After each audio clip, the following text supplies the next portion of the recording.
औज़ुबिल्लाहिमिनश्शैतानिर्रजीम बिस्मिल्लाहिर्रहमानिर्रहीम अस्सलामु अलैकुम। जिस तरह हम दाऊद शायद को स्टार्ट किया हुआ तकरीबन उसके हम 140 क्वेश्चन सॉल्व कर लिए थे। आज हम 141 क्वेश्चन से स्टार्ट करते हैं और क्वेश्चन दिया कि the demand function for a firm product is Q is equal to 150,000 minus 75p where Q equal the number of units demanded and P equal the price in rupees, the marginal revenue functions and the maximum revenue that the firm could earn would be। तो कहता है कि जब firm का उसका जो revenue होगा वो क्या होगा अगर हम इस क्वेश्चंस को मद्देनजर रखें। तो चलिए इस क्वेश्चन को सॉल्व करके देख लेते हैं।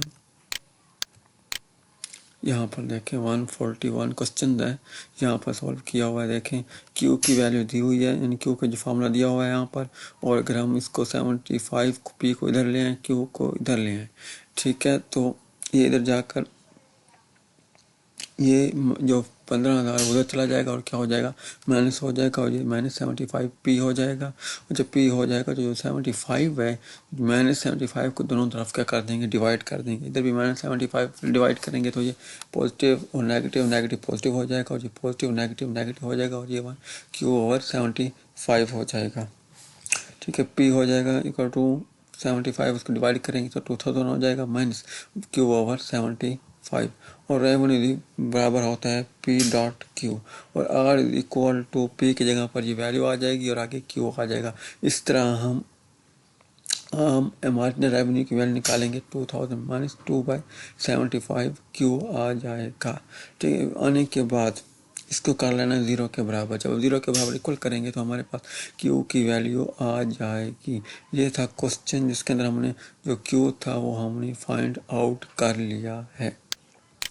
क्वेश्चन नंबर 142 देखें, कहते हैं demand function for a product is, यहाँ पर जो डिमांड प्रोडक्शन P देखो 25 माइनस 3.025 Q है। वो कहता है कि where P represent average revenue, यहाँ पर जो P की वैल्यू क्या है, average revenue, and Q represent the quantity demanded, और जो Q है वो हमें जो क्वांटिटी में नीड रहती है वो दी हुई है, और जो कहता है कि हमें मार्जिनल रेवेन्यू मालूम करना है।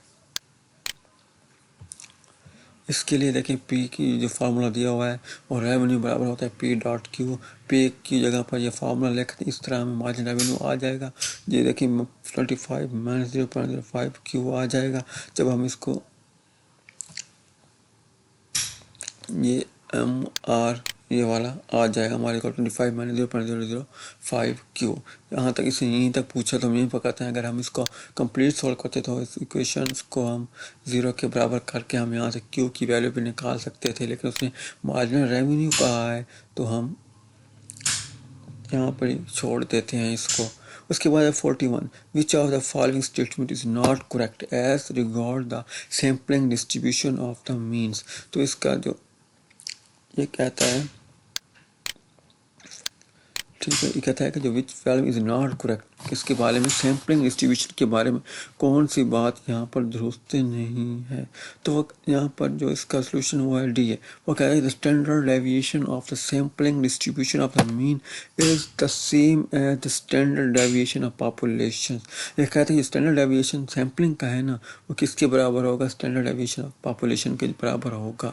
ठीक है, 144 देखें, कहता है कि which of the following statement is not correct as regard the sampling distribution of mean, यानी इसमें से देखना है 4 ऑप्शन में से जो सैम्पलिंग डिस्ट्रीब्यूशन के बारे में जो बात लिखी गई है वो गलत है। तो पहला देखते हैं, it is distribution made up of मीनी सैंपल, बिल्कुल ये बात सही है। डिस्ट्रीब्यूशन क्या आता है कि मेनी सैंपल से बना होता है। उसके बाद बी ऑप्शन देखें, it is not symmetrical about the mean, ये सही है। सी देखें, the standard deviation of the sampling distribution is called standard error, नहीं ये गलत है। बी और सी है तो वैसे ही गलत है, only B option is correct. The sampling distribution of mean has a mean equal to population mean, सही है। उसके बाद कहते हैं it's obtained by taking all possible sampling of a fixed size in from a population, noting the sample and classifying the means into distributions, ये भी सही है। is a normal distribution, yes, all of the above। which of the following statement as regard the normal distribution is not correct, इनमें से कौन सी जो normal distribution है वो क्या है, गलत है। पहला देखें, बोथ टेल्स, इन दोनों जो टेल्स हैं उनकी, ऑफ डिस्ट्रीब्यूशन, जो डिस्ट्रीब्यूशन की approach and meets the horizontal axis at a finite but high value. सही हो गया, यानी कि जो उसके टेल डिस्ट्रीब्यूशन के हैं उसकी जो अप्रोच और मीट है कहाँ पर है, हॉरिजॉन्टल एक्सिस पर है और एट फिनिट वैल्यू पर, और बट फिनिट है लेकिन हाई वैल्यू पर, ये सही है। बी देखें, higher standard deviation lead to flatter curve गलत है, हाई वैल्यू पर होता है। Area under the curve represents probability and so totals 1, yes ये सही है। It described by its mean and standard deviation, ये भी गलत है, तो इसका करेक्ट ऑप्शन ए हो गया। Which of the following statement as regards the normal distribution is correct. The area under the curve represent the probability is so total to 100%, yes भी सही है। The flatter the curve higher the standard deviation, yes। अगर curve flatter होगी तो उसकी जो standard deviation होगी वो हमेशा हायर होगी। Curve is obtained by mean and standard, जो उसकी कर्व होती है किससे ली जाती है, मीन से भी ली जाती है, स्टैंडर्ड डेविएशन किसकी वाला, नॉर्मल डिस्ट्रीब्यूशन की, तो ये तीनों के दोनों ऑप्शन सही है। 148 देखें, unprepared student makes random guess for 10 true false question. कोई चंद स्टूडेंट्स हैं जो पेपर देने गए हुए हैं लेकिन उनकी तैयारी नहीं है, लेकिन वो कह रहे हैं इतनी परसेंट जो उसकी प्रोबेबिलिटी है कि उनके जो क्वेश्चन हैं सही हो जाएंगे। उन कहता है कि कितनी प्रोबेबिलिटी है कि उनका एट लीस्ट वन करेक्ट जो क्वेश्चन है वो सॉल्व सही हो जाए। तो ये देखते हैं एंड कितने 10 स्टूडेंट्स हैं। पी एक फार्मूला होता है 1/2 और 1/q, q is equal to होता है, ये वाला फार्मूला लगाने के बाद आप देख सकते हैं is equal to 1 minus P, ये 1 इज इक्वल टू 0 है, ठीक है ये हो गया। उसके बाद फार्मूला 10 इज करेक्ट, ठीक है। 1/2 का 10 ये फार्मूला लगाना है, यहाँ पर 1 माइनस ये सी है, यहाँ 0 नीचे 0 है ऊपर 10 है, यहाँ 1/2 ऊपर 10 यहाँ 0, तो कितना आ जाएगा 0.990, इसका सोल्यूशन होगा ये वाला भी। इतनी प्रोबेबिलिटी होगी कि उन 10 में से एक क्वेश्चन सही हो जाए। एन अनप्रिपेयर्ड स्टूडेंट, बिल्कुल दोबारा वही क्वेश्चन आ गया है। कहते हैं क्वेश्चन है 4 ऑप्शन ऑन क्विज, ये क्विज है, पहले भी ट्रू फॉल्स था लेकिन अब क्विज है। The probability of at least one correct answer, तो 149 देखें, p is equal to 1/4, q is equal to 3/4, n is equal to 10, तो ये फार्मूला लगाएं, आपके पास ये 0.943 आंसर आ जाएगा ये वाला। उसके बाद 150, the weights of bags of rice packed on machines are randomly distributed with mean 5.05 kg and standard deviation, yeah, if a bag is packed at random the probability that it is weighed between 5 kg and 5.0 kg is, देखिए sigma दिया हुआ 0.2 kg, जो पाई दिया हुआ है 0. ये दिया हुआ है, जी दिया हुआ है, तो इसका फार्मूला लगाने के बाद ये इक्वल टू ये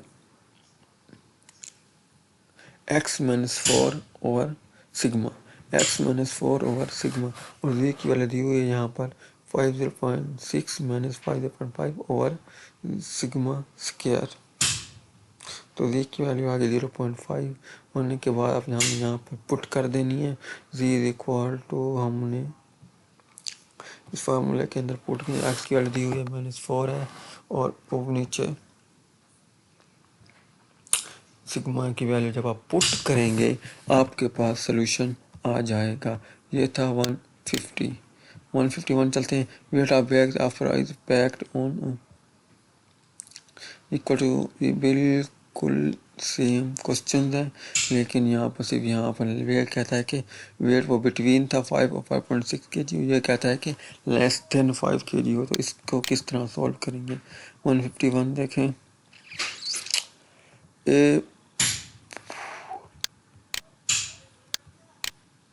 51 बिल्कुल इसी तरह हो, इस तरह 150 किया था वही फार्मूला लगेगा, उसी तरह हम जी वैल्यू मूव करेंगे।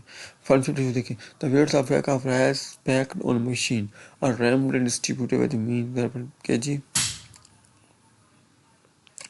यहाँ पर भी वही क्वेश्चन आ गया, लेकिन यहाँ पर 0.02 था और यहाँ पर 0.025 है। तो बिल्कुल जिस तरह हम 150 क्वेश्चन सॉल्व किया है 152 को भी इसी तरह सॉल्व करेंगे। देखें सेम एज अबाव, इसी तरह सॉल्व करेंगे। 153 के weight of egg rice packed, ये भी उसी तरह का क्वेश्चन है। मीन दिया 5.5, उसका डेविएशन दिया 0.02 kg और जो वेट है वो कहते हैं लेस देन 151 और 153, बिल्कुल सेम क्वेश्चन हैं, एक जैसे होंगे। आगे चलते हैं। In a certain town, 70% of household own a UPS, 30% own generator, and 22% क्या है both UPS and generator. Population of household the own neither UPS nor a generator. तो ये भी important question है। ये देखिए, ये कहता है कि 70% यूज UPS, ठीक है। The other word 30% not use UPS, 30% use generator, ठीक है। UPS जनरेटर, ठीक है। जनरेटर ये क्या आ गया 20%। जो लोग हैं वो UPS और जनरेटर दोनों ही यूज करते हैं। उसके बाद है इन अ सर्टेन टाउन 50%, बिल्कुल इसी तरह क्वेश्चन होगा, लेकिन यहाँ पर सिर्फ और सिर्फ वैल्यूज़ का डिफरेंस है, बाकी सेम एज 80 जो जिस तरह हमने 144 को किया है, बिल्कुल जहाँ पर जो वैल्यू आएगी वही हमारा आंसर होगा। 156 in how many different ways can the letters of the word correct be arranged. हम जो लेटर करेक्ट है हम उसको किस तरह अरेंज कर सकते हैं। Total words divided by repeated words, total words है 7, रिपीटेड कितने 2 आर हैं एंड 2 सी है। दोनों का क्या लेंगे हम, आई लेंगे, तो हमारे पास 1260 आंसर आ जाएगा। ये देखें 7 रिपीटेड है, ये 2 सी है और 2 आर है। 57 वो कहते हैं बुक किस contain 6 math books, 12 accounting books. If student randomly select 2 books, then feel the probability that both of them are math books or accounting books. Math and 6 12 है एंड 2 है, ठीक है। ये फार्मूला लगाएंगे, यानी C260 12 आएगा, ये 2 12 और ये 6 आ जाएगा। जब इनको जमा करने के बाद हमारे पास इसका आंसर आ जाएगा। 57 देखें, a local news channel has conducted an open poll of constructing more dams in the country. The poll that indicates 90% of the participant views support the idea, 10 against the idea, and 10% are undecided. If a sample of 10 participating viewers is selected at random, the probability that at least 8 viewers will support the idea will be. ये कहता है कि 100% लोग दिए, उनमें 10% हमने choose करना, जिसमें से 80% ऐसे हैं जो डैम्स बनाने के जो व्यू है उसको सपोर्ट करते हैं, 10% इसके खिलाफ है और 10% जिन्होंने फैसला किया ही नहीं है। तो हमने 10 लोग चुना, हमने देखना है कि यो इनमें से कौन से व्यूवर्स हैं। देखिए एक सपोर्ट है 80%, अगेंस्ट 10%, अनडिसाइडेड कितने 10%, तो n इज इक्वल टू 10। तो ये फार्मूला सारा फार्मूला लगाएंगे यहाँ पर, तो आपके पास फार्मूला पुट करने के बाद आपके पास सारा क्वेश्चन एक जगह पर आ जाएगा। 59 देखें, a bag contains 2 red, 3 green, 2 blue balls. 2 balls are drawn at random. What is the probability that none of the ball drawn is blue? ठीक है, रेड है, ग्रीन है, ब्लू है, ये फार्मूला लगाएं, चांद छोड़ा है। आपके पास सारा के सारा यानी C0 है, 2 है, फिर प्लस C2 है और 5 है और टोटल 27 है। आज के लेक्चर का last question, a bag contains 2 red, 3 green, 2 blue balls. 2 balls are drawn at random. What is the probability that one of the balls drawn is green?